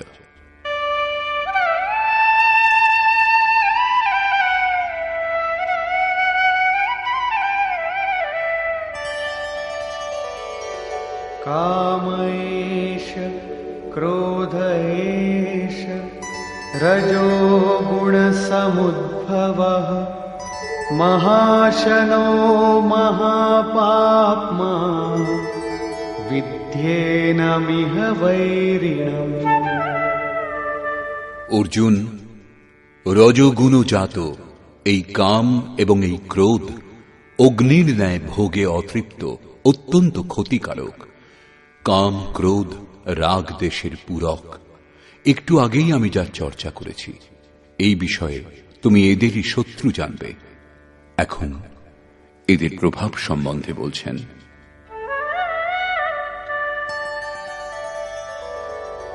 धूमेनाव्रियते वह्निः यथादर्शो मलेन च यथोल्बेनावृतो गर्भः तथा तेनेदमावृतम्।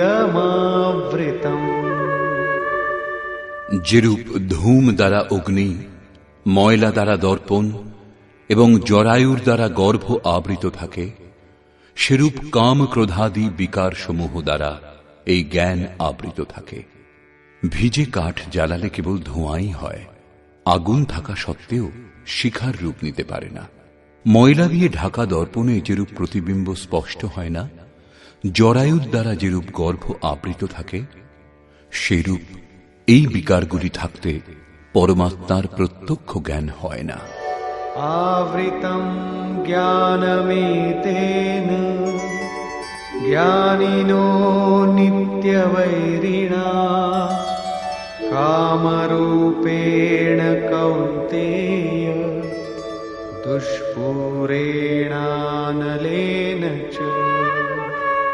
কৌন্তেয়, অগ্নির ন্যায় ভোগে অতৃপ্ত জ্ঞানীর চিরশত্রু এই কাম দ্বারা জ্ঞান আবৃত থাকে। এখন শ্রীকৃষ্ণ কাম এবং ক্রোধ দুটি শত্রুর কথা বললেন।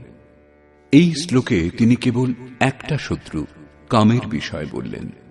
বস্তুত কামের মধ্যে ক্রোধের অন্তর্ভাব বিদ্যমান।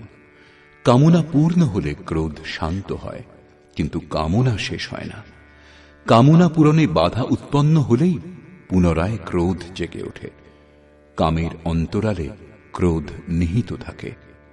এই শত্রুর উৎস কোথায়, কোথায় একে খুঁজবে? শত্রুর নিবাস জানা থাকলে এর সমূল বিনাশে সুবিধা হবে। এই প্রসঙ্গে শ্রীকৃষ্ণ বললেন,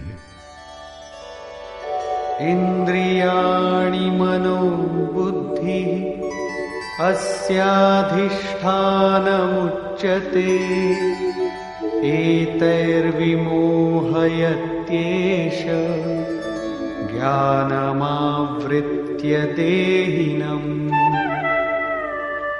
ইন্দ্রিয় সমূহ মন এবং বুদ্ধি, এদেরই কামের আশ্রয় বলা হয়। কাম, মন, বুদ্ধি এবং ইন্দ্রিয় সমূহের দ্বারাই জ্ঞানকে আবৃত করে জীবকে মোহমুগ্ধ করে। তস্মাৎ ত্বমিন্দ্রিয়াণ্যাদৌ নিয়ম্য ভরতর্ষভ পাপ্মানং প্রজহিয়েনং জ্ঞান বিজ্ঞাননাশনম। সেই জন্য অর্জুন, তুমি আগে ইন্দ্রিয়গুলিকে নিয়ম্য সংযত করো, কারণ এর অন্তরালে শত্রু বিদ্যমান। তা তোমার দেহের ভিতরে বাইরে খুঁজলে কোথাও পাবে না। এটা হৃদয় রাজ্যের অন্তর্জগতের যুদ্ধ। ইন্দ্রিয় সমূহকে বশ করে জ্ঞান এবং বিজ্ঞানের বিনাশক এই ক্ষতিকারক কামের নাশ করো। কাম সহজে আয়ত্তে আসে না, অতএব বিকারের নিবাস স্থানকেই অবরুদ্ধ করো, ইন্দ্রিয় সমূহকেই সংযত করো। কিন্তু ইন্দ্রিয় সমূহ এবং মনকে সংযত করা খুব কঠিন। আমি কি তা করতে পারব?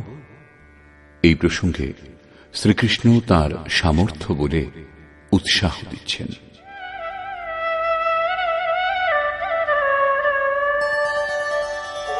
ইন্দ্রিয়াণি পরাণ্যাহুঃ ইন্দ্রিয়েভ্যঃ পরম মনঃ মনসস্তু পরা বুদ্ধিঃ ইয়ো বুদ্ধেঃ পরতস্তু সঃ।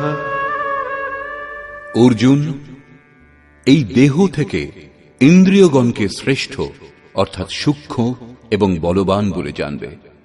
ইন্দ্রিয় সমূহ থেকে মন শ্রেষ্ঠ এবং বলশালী, মন থেকে বুদ্ধি শ্রেষ্ঠ এবং যিনি বুদ্ধির থেকেও অত্যন্ত শ্রেষ্ঠ তিনিই তোমার আত্মা এবং সেই হলে তুমি। সেই জন্য ইন্দ্রিয় সমূহ, মন এবং বুদ্ধি নিরুদ্ধ করতে তুমি সক্ষম।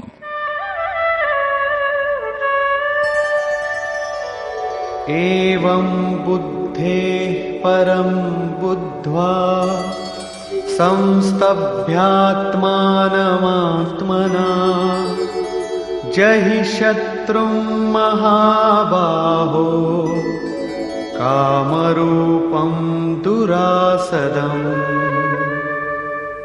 এইরূপ বুদ্ধি থেকে শ্রেষ্ঠ অর্থাৎ সূক্ষ্ম এবং বলবান স্বীয় আত্মাকে জেনে আত্মবল বুঝে বুদ্ধি দ্বারা নিজ মনকে বশ করে অর্জুন এই কামরূপ দুর্জয় শত্রুর নাশ করো। নিজের শক্তি বুঝে এই দুর্জয় শত্রুর নাশ করো।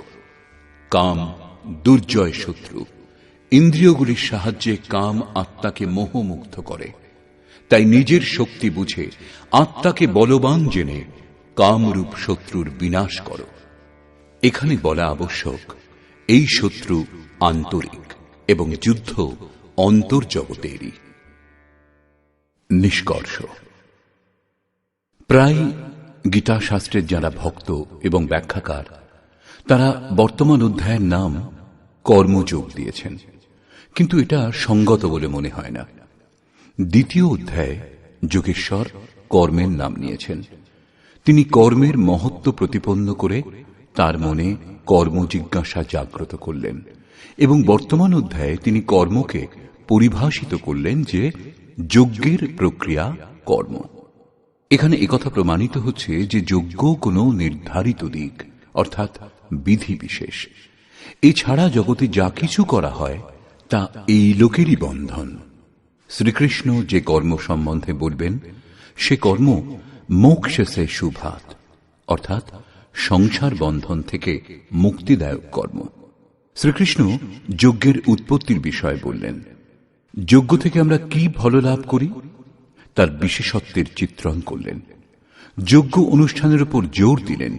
তিনি বললেন, এই যজ্ঞের প্রক্রিয়াই কর্ম। যে অনুষ্ঠান করে না সে পাপী, আরাম প্রিয়, ব্যর্থই জীবন ধারণ করে। পূর্ব মহর্ষিগণ কর্ম করে পরম নৈষ্কর্ম সিদ্ধি লাভ করেছিলেন।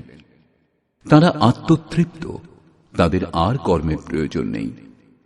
তবুও অনুগামীদের পথ প্রদর্শনের জন্য তারা উত্তম রূপে কর্মে প্রবৃত্ত থাকেন। সেই মহাপুরুষগণের সঙ্গে শ্রীকৃষ্ণ নিজের তুলনা করলেন। বললেন, আমারও আর কর্ম করবার প্রয়োজন নেই, কিন্তু অনুগামীদের মঙ্গলের জন্য আমিও সর্বদা কর্মে প্রবৃত্ত। শ্রীকৃষ্ণ স্পষ্ট পরিচয় দিলেন যে তিনিও যোগী। তিনি কর্মে প্রবৃত্ত সাধকগণকে বিচলিত করতে নিষেধ করলেন, কারণ কর্ম করেই সেই সাধককে পরম স্থিতি লাভ করতে হবে, না করলে নাশ হয়ে যাবে। এই কর্ম অনুষ্ঠানের জন্য শ্রীকৃষ্ণ ধ্যানস্থ হয়ে যুদ্ধ করতে বললেন। দুচোখ বন্ধ, ইন্দ্রিয় সমূহ সংযত করে, মন নিশ্চল করে চিত্ত নিরুদ্ধ করার অভ্যাস। সে কিরকম যুদ্ধ? না সে সময় কাম, ক্রোধ, রাগ, দেশ ইত্যাদি সাধকের জন্য বাধক হয়ে দাঁড়ায়। এই বিজাতীয় প্রবৃত্তিসমূহের হাত থেকে উদ্ধার হওয়ার চেষ্টাই যুদ্ধ। আসুরী সম্পদ কুরুক্ষেত্র। বিজাতীয় প্রবৃত্তিগুলির এক একটাকে নাশ করে ধ্যানে মগ্ন হওয়ার চেষ্টাই যুদ্ধ। বস্তুত ধ্যানেই যুদ্ধ নিহিত। বর্তমান অধ্যায়ের সারাংশ এটাই। এতে যজ্ঞের বাস্তবিক স্বরূপ স্পষ্ট হয়নি, কর্মের বিধিবিধানেরও সম্যক অনুভব হয়নি। যজ্ঞের স্বরূপ স্পষ্ট হলেই কর্ম কি তা বোঝা যাবে। এখনো কর্ম স্পষ্ট হয়নি। বর্তমান অধ্যায়ে কেবল স্থিতপ্রজ্ঞ মহাপুরুষের প্রশিক্ষণাত্মক দিকের ওপর জোর দেওয়া হয়েছে। এই নির্দেশ গুরুজনদের জন্য। তাঁরা যদি কর্মানুষ্ঠান নাও করেন তবুও তাতে তাঁদের কোনো লোকসান নেই, করলে কোনো লাভও নেই। কিন্তু যাদের অভীষ্ট পরম গতি, তাদের জন্য যদি নিয়ম নির্দেশ না দেওয়া হয় তবে তা যে কর্মযোগ একথা বলা যাবেই বা কি করে? যোগেশ্বর বলেছেন, যজ্ঞের প্রক্রিয়াই কর্ম, কিন্তু সেই কর্মের স্বরূপ স্পষ্ট করলেন না এবং যজ্ঞ কি তা বললেন না। বর্তমান অধ্যায়ে যুদ্ধের যথার্থ চিত্রণ করা হয়েছে। সম্পূর্ণ গীতা শাস্ত্রে দৃষ্টিপাত করলে দেখা যায়, দ্বিতীয় অধ্যায়ে যোগেশ্বর বলেছেন, এই শরীর নাশবান, অতএব যুদ্ধ করো। গীতা শাস্ত্রে যুদ্ধের বাস্তবিক কারণ এটাই। পরে জ্ঞান যোগের বিষয়ে ক্ষত্রিয়ের জন্য যুদ্ধই কল্যাণের একমাত্র সাধন বলা হয়েছে। তিনি বললেন, অর্জুন, এই বুদ্ধি তোমার জন্য জ্ঞান যোগের বিষয় বলা হয়েছে। কোন বুদ্ধি? এই যে জয় পরাজয় উভয় দৃষ্টিতেই জয়লাভ হয়, এ কথা জেনে যুদ্ধ করো। চতুর্থ অধ্যায়ে বলেছেন, যোগে স্থিত হয়ে হৃদয়ে স্থিত এই স্বীয় সংশয় জ্ঞানরূপ অসি দ্বারা ছেদন করে যুদ্ধার্থে উত্থিত হও। পঞ্চম অধ্যায় থেকে দশম অধ্যায় পর্যন্ত যুদ্ধের কোনো চর্চা করেননি। একাদশ অধ্যায়ে কেবল এই বলেছেন, এই শত্রুগণ আমার দ্বারা পূর্বেই নিহত হয়েছে, তুমি নিমিত্ত মাত্র হও, যশ লাভ করো। এই মৃতদিগকে তুমি বধ করো, যিনি প্রেরক তিনি করিয়ে নেবেন, মৃতদেরই বধ করো। পঞ্চদশ অধ্যায়ে সংসারকে দৃঢ়মূল অশ্বত্থ বৃক্ষের ন্যায় বলা হয়েছে, যাকে অসঙ্গতারূপী অস্ত্র দ্বারা ছেদন করে ওই পরম পদের অনুসন্ধান করবার জন্য নির্দেশ দেওয়া হয়েছে। পরবর্তী অধ্যায়গুলিতে যুদ্ধের উল্লেখ নেই। ষষ্ঠদশ অধ্যায়ে অসুরের চিত্রণ অবশ্যই করা হয়েছে, যারা নরকগামী। শুধু বর্তমান অধ্যায়ে যুদ্ধের বিশদ বর্ণনা আছে। শ্লোক 30 থেকে 43 পর্যন্ত যুদ্ধের স্বরূপ, যুদ্ধের অনিবার্যতা, যুদ্ধে প্রবৃত্ত না হলে বিনাশ, যুদ্ধে নিহত শত্রুদের নাম, তাদের বধ করবার জন্য নিজ শক্তির আহ্বান এবং নিশ্চয়ই তাদের বধ করবার জন্য জোর দিলেন। বর্তমান অধ্যায়ে শত্রু এবং শত্রুর আন্তরিক স্বরূপ স্পষ্ট রূপে বর্ণনা করা হয়েছে, যাদের বিনাশ করবার জন্য প্রেরণা প্রদান করা হয়েছে। এই প্রকার শ্রীমদ্ ভগবৎ গীতারূপী উপনিষদ এবং ব্রহ্মবিদ্যা তথা যোগশাস্ত্র বিষয়ক শ্রীকৃষ্ণ এবং অর্জুনের সংবাদে শত্রু বিনাশ প্রেরণা নামক তৃতীয় অধ্যায় পূর্ণ হল। এই প্রকার শ্রীমৎ পরমহংস পরমানন্দজির শিষ্য স্বামী অর্গড়ানন্দকৃত শ্রীমদ্ ভগবৎ গীতার ভাষ্য যথার্থ গীতাতে শত্রু বিনাশ প্রেরণা নামক তৃতীয় অধ্যায় সমাপ্ত হল। হরি ওম তৎসৎ।